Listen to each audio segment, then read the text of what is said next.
Hello and welcome to Young Minds Career Institute.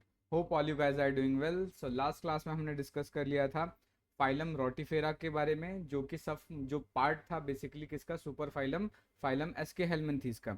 यहाँ पर आज जो क्लास में हम डील करने वाले हैं वो फाइलम गैस्ट्रोट्राइका के बारे में बात करने वाले हैं। ये भी क्या है, सुपर फाइलम एस्के हेलमिंथीज का ही पार्ट है। तो यहाँ के आज का जो वीडियो लेक्चर है, इस वीडियो लेक्चर में उसके हम जनरल कैरेक्टरिस्टिक्स के बारे में डील करेंगे। अगर आप मेरे चैनल पर नए हैं और अभी तक आपने मेरे चैनल को सब्सक्राइब नहीं किया है तो हिट द सब्सक्राइब बटन, दोस्तों के साथ इसको लाइक कर लो, शेयर कर लो। तो डायरेक्टली मूव करते हैं अपने टॉपिक के ऊपर, जो कि है जनरल कैरेक्टरिस्टिक्स ऑफ फाइलम गैस्ट्रोट्राइका। ठीक है। सो सबसे पहले अगर हम बात करें जनरल कैरेक्टरिस्टिक्स के बारे में, तो पहले कुछ बेसिक छोटे छोटे पॉइंट्स है उसको समझ लेते हैं। ये जो आपका जो फाइलम गैस्ट्रोट्राइका है, इसके बारे में सबसे पहले जो डिस्कस किया था उसको किया था एली मेटनिकॉफ ने। ठीक है। इसको डिस्कस किया था, जो साइंटिस्ट का नाम है उसको क्या नाम है उनका, एली मेटनिकॉफ। मेटनिकॉफ एली मेटनिकॉफ ने इसको 1869 के अंदर 1865 में इसको डिस्कस किया था, या इसके बारे में डिस्क्राइब किया था, बताया था एली मेटनिकॉफ ने। तो ये एक माइक्रोस्कोपिक ऑर्गेनिज्म है। माइक्रोस्कोपिक ऑर्गेनिज्म का मतलब क्या है कि ये साइज में बहुत छोटे होते हैं, माइक्रोस्कोपिक लेवल के होते हैं। तो ये क्या है, माइक्रोस्कोपिक ऑर्गेनिज्म है, और इनका जो साइज वेरी करता है वो 0.1 से 1.5 मिलीमीटर्स तक के बीच में वेरी कर सकता है, या 1.1 से 1.5 mm तक इस वेरी कर सकता है। और इंचेस के फॉर्म में ये मैंने साइड में लिख रखा है, 0.004 टू 0.06 इंचेस के बीच में ये वेरी कर सकता है। ठीक है। इसको हम एक माइनर फाइलम बोलते हैं। ये क्या है, एक माइनर फाइलम है। माइनर फाइलम है ये। माइनर फाइलम क्यों बोल रहे हैं इसको, माइनर फाइलम बोलने का इसका रीजन ये है क्योंकि इसके अंदर नंबर ऑफ जो स्पीसीज है वो बहुत कम है। ठीक है। जो नंबर ऑफ स्पीसीज है वो क्या है, वेरी लेस है। Number of species is very less. Number of species बहुत ज़्यादा कम है। और नंबर ऑफ स्पीसीज ऑलमोस्ट अगर हम बात करें करंट डेटा के अकॉर्डिंग, तो 860 स्पीसीज अब तक वर्ल्ड वाइड रिपोर्टेड है यहाँ पे। यानी सिर्फ और सिर्फ 860 स्पीसीज ही हमें इसके बारे में पता है। तो क्योंकि नंबर ऑफ स्पीसीज ऑलरेडी बहुत कम है, इसलिए इसको हम क्या बोल रहे हैं, इसको माइनर फाइलम बोल रहे हैं हम। ठीक है। किसका माइनर फाइलम है ये, फाइलम एस्के हेलमिंथीज का। ठीक है। अब यहाँ पर हम जनरली इसके बॉडी के स्ट्रक्चर को पहले डील कर लेते हैं, फिर उसके बाद धीरे धीरे जनरल कैरेक्टरिस्टिक्स के बारे में बात करते हैं। अगर बॉडी में मैं आउटर से अंदर की तरफ अगर मोशन मतलब मूव करूं, बाहर से अंदर की तरफ देखूं, तो सबसे ऊपर क्या होता है, क्यूटिकल की एक लेयर होती है। ठीक है। क्यूटिकल की कवरिंग होती है। तो आउटर मोस्ट लेयर क्या होगा, उसके ऊपर क्यूटिकल होगा। क्यूटिकल की कवरिंग होती है।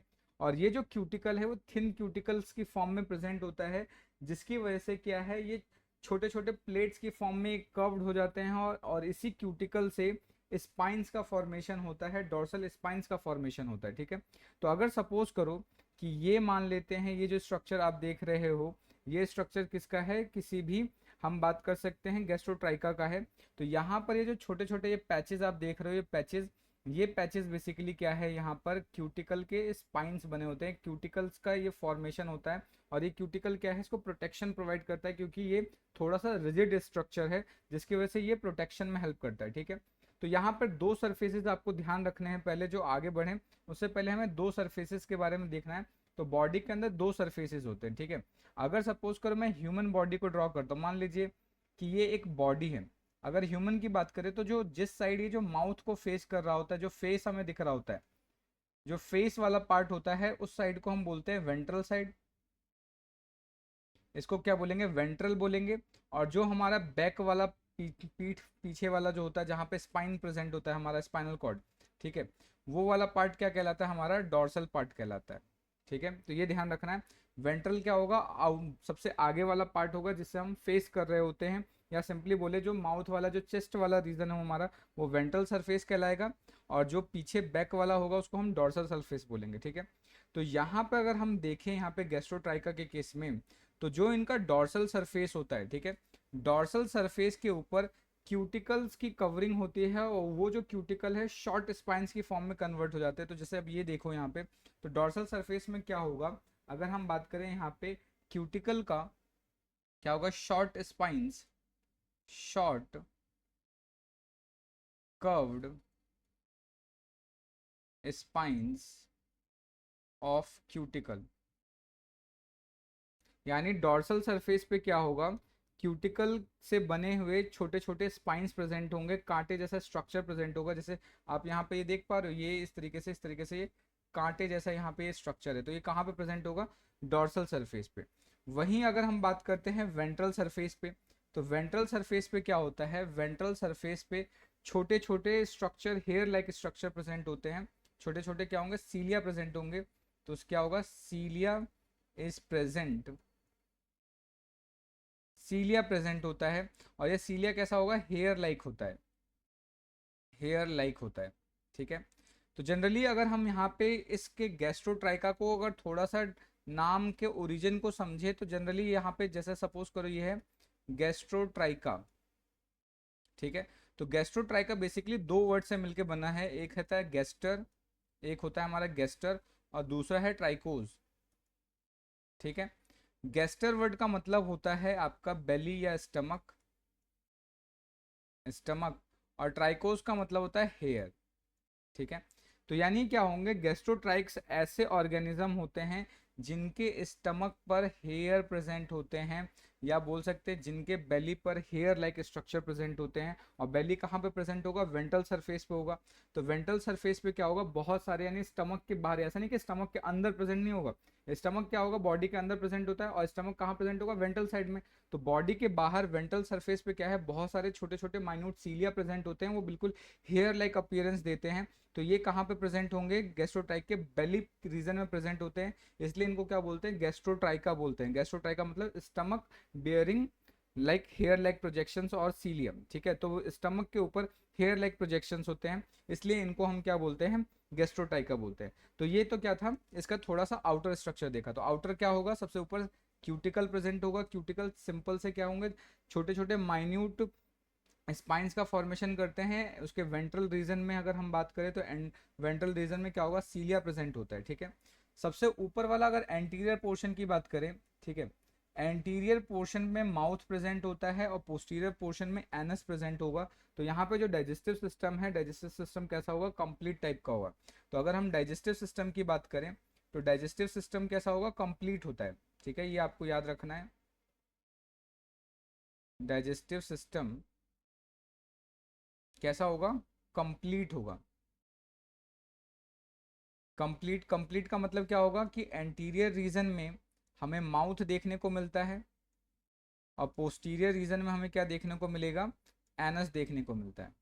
तो माउथ टू एनस यहाँ पे फॉर्मेशन हो रहा है, दोनों ही, मतलब बोल सकते हैं दोनों ओपनिंग है, ओरल ओपनिंग भी है और एनल ओपनिंग भी है। इसलिए हम बोलेंगे कि जो डाइजेस्टिव सिस्टम होता है कंप्लीट होता है। उसके अलावा अगर हम देखें, तो माउथ के ऊपर भी क्यूटिकल की इस तरीके से कवरिंग होती है, और इसको हम बोलते हैं ब्रिसल। तो माउथ पे इनके क्या होता है, ब्रिसल्स प्रेजेंट होते हैं। ठीक है, माउथ पे क्या प्रेजेंट होता है, ब्रिसल प्रेजेंट होगा, वो भी किसका बना होता है, क्यूटिकल का बना होता है। तो इनके बॉडी के ऊपर जो सीलिया प्रेजेंट होते हैं, जब ये सीलिया के अंदर मोशन होता है, ठीक है, सीलिया जब मूव करते हैं, तो मूव करने से होगा क्या, कि आसपास जितने भी माइक्रो ऑर्गेनिज्म होते हैं, जैसे बैक्टीरिया हो गए, या छोटे छोटे उनके वेस्ट हो गए, या उनका जो बोल सकते हैं बॉडी का डिसोसिएटेड पार्ट है, वो क्या होगा, इसके मूवमेंट की वजह से ये माउथ के थ्रू इधर एंटर करेंगे, माउथ के अंदर एंटर करते हैं। जब ये माउथ के थ्रू एंटर करेगा, माउथ के अंदर ही यहाँ पर क्या होते हैं, यहाँ पे ट्राई रेडिएट फॉर्म में इनका फेरिंग्स होता है। तो यहाँ पे देख रहे हो, ये फेरिंग्स का स्ट्रक्चर है। ट्राई रेडिएट का मतलब क्या है, कि वो फेरिंग्स के अंदर इस तरीके से तीन आपको कॉर्नर्स देखने को मिल सकता है। तो जो फेरिंग्स होता है, फेरिंग्स कैसा होता है, ट्राई रेडिएट नेचर का होता है। ये सारी चीजें मैंने ऑलरेडी पीपीटी में कवर कर रखी है, पहले मैं आपको समझा रहा हूँ, फिर पीपीटी से इसकी रीडिंग कर लेंगे। ठीक है, तो ये कैसा होता है, ट्राई रेडिएट टाइप का होता है। ठीक है, ये कैसा होगा, ट्राई रेडिएट टाइप का होगा, क्योंकि इसके अंदर तीन कॉर्नर्स बन रहे हैं, इसलिए इसको ट्राई रेडिएट बोलेंगे। तो मस्कुलर फेरिंग्स के बाद आपका कहाँ जाता है, स्टमक के अंदर जाएगा, और स्टमक के साथ साथ में इधर साइड साइड में क्या होते हैं, सलाइवरी ग्लैंड्स प्रेजेंट होते हैं। सलाइवरी ग्लैंड्स का काम क्या होगा, सलाइवा सिक्रीशन करना होता है, और सलाइवा सिक्रीशन करने के बाद वो डाइजेशन में हेल्प करता है। यहाँ पर एक चीज ध्यान रखना है, जो डाइजेशन होता है, डाइजेशन कैसा होता है, नेचर कैसा होता है डाइजेशन का, डाइजेशन का नेचर कैसा होगा, एक्स्ट्रा सेलुलर डाइजेशन होता है। ठीक है, तो ध्यान रखना है, डाइजेशन इसके अंदर कैसा होगा, एक्स्ट्रा सेलुलर, एक्स्ट्रा सेलुलर होता है। आपने पढ़ा होगा एक्स्ट्रा सेलुलर और इंट्रा सेलुलर। एक्स्ट्रा सेलुलर का मतलब क्या होता है, बॉडी के बाहर, या बोल सकते हैं सेल के बाहर। अगर सेल के बाहर डाइजेशन होता है, तो उसको बोलेंगे एक्स्ट्रा सेलुलर। मतलब क्या होता है, outside the outside the cell. तो डाइजेशन क्या है, सेल के बाहर डाइजेशन होगा, यानी इसके अंदर ही डायरेक्टली डाइजेशन हो जाता है, ठीक है। तो एक्स्ट्रा सेलुलर डाइजेशन यहाँ पर आपको देखने को मिल जाता है, ठीक है। उसके अलावा धीरे धीरे ये बॉडी क्या होगा, बॉडी के अंदर डाइजेशन होने के बाद ये बॉडी के एनएस के थ्रू ये मतलब कि बाहर निकल जाता है। नेक्स्ट अगर हम बात करें यहाँ पे एक्सक्रीशन के बारे में, तो एक्सक्रीशन के लिए यहाँ पर क्या होता है, प्रोटोनेफ्रीडिया प्रेजेंट होंगे। दो प्रोटोनेफ्रीडिया प्रेजेंट होते हैं जो साइड में होते हैं, जिनको अभी हम आगे के डायग्राम में भी देख लेंगे। या फिर यहाँ पर ये देख सकते हो, ये जो डायग्राम है ये क्या होगा, प्रोटोनेफ्रीडिया प्रेजेंट होता है। तो दो प्रोटोनेफ्रीडिया, एक इधर होगा एक इधर होगा। तो प्रोटोनेफ्रीडिया क्या करेगा, जितना भी वेस्ट है वेस्ट को बाहर निकालेगा। तो यहाँ पर क्या होगा, वेस्ट के लिए प्रोटोनेफ्रीडिया प्रेजेंट होता है, ठीक है। उसके अलावा जितने भी ये गैस्ट्रोट्राइक हैं ये मोनोशियस भी हो सकते हैं, डायोशियस भी हो सकते हैं। मोनोशियस का मतलब कि एक ही बॉडी के अंदर क्या प्रेजेंट होगा, मेल रिप्रोडक्टिव ऑर्गन भी, फीमेल रिप्रोडक्टिव ऑर्गन भी। तो अगर एक ही बॉडी के अंदर दोनों चीजें प्रेजेंट है तो उस कंडीशन में हम उसको बोलेंगे हर्माफ्रोडाइट या मोनोशियस बोलेंगे। तो जनरली क्या होगा, अगर जो मोनोशियस होते हैं तो उनके बॉडी के अंदर टेस्टिस भी होगा और साथ के साथ ओवरीज भी होगा। तो ये जो टेस्टिस है ये स्पर्म थीका बनाने का काम करता है, स्पर्म थीका, स्पर्मा थीका। ये स्पर्माथिका बनाने में हेल्प करता है और स्पर्माथिका के अंदर क्या प्रेजेंट होता है, स्पर्म प्रेजेंट होता है, ठीक है। और ओवरी ऑब्वियस सी बात है ये एग बनाने का काम करेगा, तो ये आपको ध्यान रखना है। तो स्पर्माथिका ये इस तरीके से करेगा। तो यहाँ पे जो फर्टिलाइजेशन है, क्योंकि आप सपोज करो स्पर्म और ओवरी दोनों है, एग दोनों ही है, तो ओवरी से क्या बनेगा, एग बनेगा, ठीक है। तो ये जो एग और स्पर्म इनके बीच में जो फर्टिलाइजेशन होता है, फर्टिलाइजेशन किस तरीके का नेचर का होगा, क्योंकि बॉडी के अंदर ही हो रहा है सारा कुछ। तो यहाँ पे जो फर्टिलाइजेशन होता है वो इंटरनल फर्टिलाइजेशन होगा। इसको हम आगे लिख लेंगे, या मैं यहाँ पे साइड में ही लिख देता हूँ कि जो फर्टिलाइजेशन होगा, फर्टिलाइजेशन कैसे नेचर का होता है, यहाँ पे फर्टिलाइजेशन होगा इंटरनल, ठीक है, इंटरनल फर्टिलाइजेशन। यहाँ पे इंटरनल फर्टिलाइजेशन होगा, ये आपको याद रखना है, क्योंकि ये बॉडी के अंदर ही सारी चीज़ें बनती हैं। उसके अलावा क्या है, इनके बॉडी के एंड में इस तरीके से आप ये जो स्ट्रक्चर देख रहे हो, इस तरीके से ये फॉर्क लाइक टेल होते हैं। यानी जैसे देखो फॉर्क देखा होगा आप, चम्मच देखो होगा, कांटे वाले चम्मच, तो फॉर्क में कैसे सारे जो चीज मतलब जो उसके फॉर्क लाइंस होते हैं वो सारे सारे अलग अलग होते हैं। तो यहाँ पे जो टेल है वो फॉर्क जैसा टेल होगा।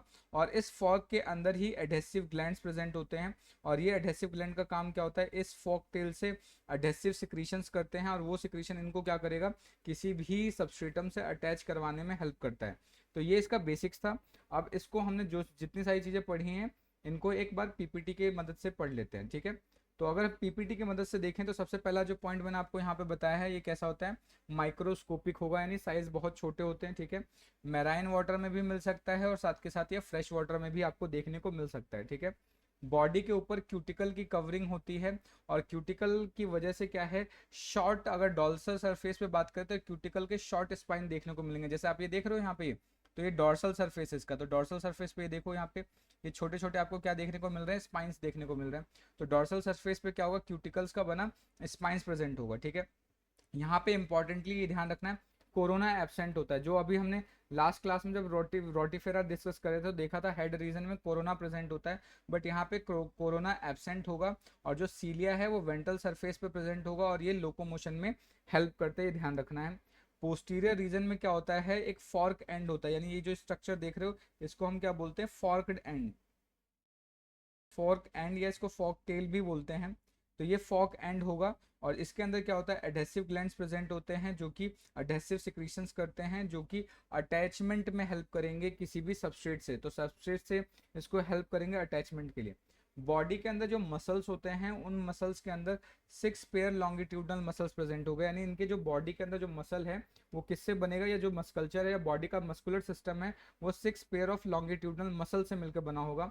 माउथ के ऊपर क्या होगा, ब्रिसल्स प्रेजेंट होते हैं, और ये ब्रिसल्स किसकी किसकी सहायता से बनते हैं, क्यूटिकल्स की मदद से बनते हैं, ठीक है। फेरिंग्स कैसा होता है, ट्राई रेडिएट होता है, मस्कुलर होता है। ट्राई रेडिएट अभी जस्ट मैंने आपको बताया कि ट्राई रेडिएट कुछ इस तरीके का होगा, और ये मस्कुलर स्ट्रक्चर होगा, ठीक है। यानी ये कॉन्ट्रैक्ट और रिलैक्स कर सकता है। तो यानी ये वाला जो पार्ट है यहाँ पे ल्यूमन ये होगा, यानी इसके अंदर फूड एंटर करता है। तो इस तरीके का जो ओपनिंग होता है जहाँ पे 3 इस तरीके से कॉर्नर बनते हैं, इसी को हम क्या बोलते हैं, ट्राई रेडिएट बोलते हैं, ट्राई रेडिएट स्ट्रक्चर बोलेंगे इसको। तो ट्राई रेडिएट स्ट्रक्चर होगा आपका, ठीक है। एक्सक्रीटरी सिस्टम के लिए यहाँ पे 2 प्रोटोनेफ्रीडिया होंगे जो सूडोसिलोम के अंदर जो भी वेस्ट बनेगा उस वेस्ट को सकआउट करके बॉडी के बाहर निकालने में हेल्प करते हैं। उसके अलावा इसके अंदर सैडल शेप के गैंग्लिया होते हैं जो कि ब्रेन की तरह वर्क करते हैं, ठीक है। और वहां से दो लेटरल नर्व्स निकलते हैं, जो ये दो लेटरल नर्व्स है ये पूरे बॉडी के अंदर इनरवेट होते हैं, पूरे बॉडी के अंदर फैले होते हैं। तो ये जो सैडल शेप गैंग्लिया है ये एज अ ब्रेन की तरह वर्क करेगा, और यहाँ से क्या होंगे, दो लेटरल नर्व्स निकलते हैं जो पूरे बॉडी के अंदर इनरवेट होते हैं और सेंसरी के सेंसेशन के लिए हेल्प करते हैं, ठीक है। बॉडी यहाँ पे डायोशियस भी हो सकता है, मोनोशियस भी हो सकता है, यानी मोनोशियस का मतलब होता है सिंगल बॉडी के अंदर दोनों चीजें प्रेजेंट होना, यानी दोनों मेल और फीमेल रिप्रोडक्टिव ऑर्गन एक ही बॉडी में प्रेजेंट है तो उसको बोलेंगे मोनोशियस, ठीक है। और डायोशियस का मतलब होता है अलग अलग बॉडी के अंदर अलग अलग स्ट्रक्चर बोल सकते हैं, ठीक है। इसको हम, ये आपको याद रखना है, इसको हम मोनोशियस को कभी कभी हम हर्माफ्रोडाइट भी बोल सकते हैं, इसको क्या बोल सकते हैं, हर्माफ्रोडाइट, ये आपको याद रखना है। जो फीमेल फ्रेश वाटर में होती है वो पार्थेनोजेनेटिक होती है, यानी पार्थेनोजेनेसिस के थ्रू कर सकती है, यानी ए सेक्सुअल रिप्रोडक्शन करती हैं, ये आपको ध्यान रखना है, ठीक है। नेक्स्ट अगर हम बात करते हैं, डेवलपमेंट यहाँ पे डायरेक्ट होता है। डायरेक्ट का मतलब क्या होगा कि डायरेक्टली यहाँ पे फर्टिलाइजेशन होगा, फर्टिलाइजेशन के बाद जनरली क्या होगा, फर्टिलाइजेशन होगा,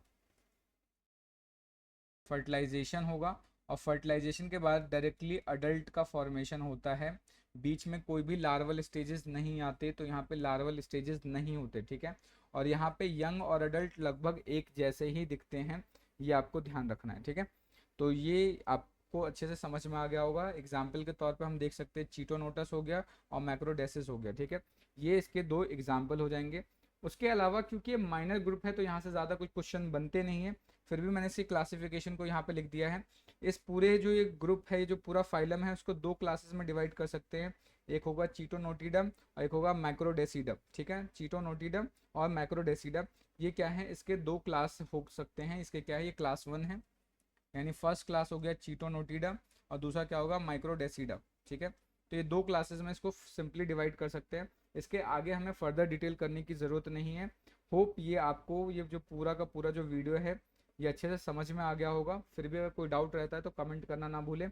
मिलते हैं नेक्स्ट वीडियो में, तब तक के लिए जय हिंद दोस्तों।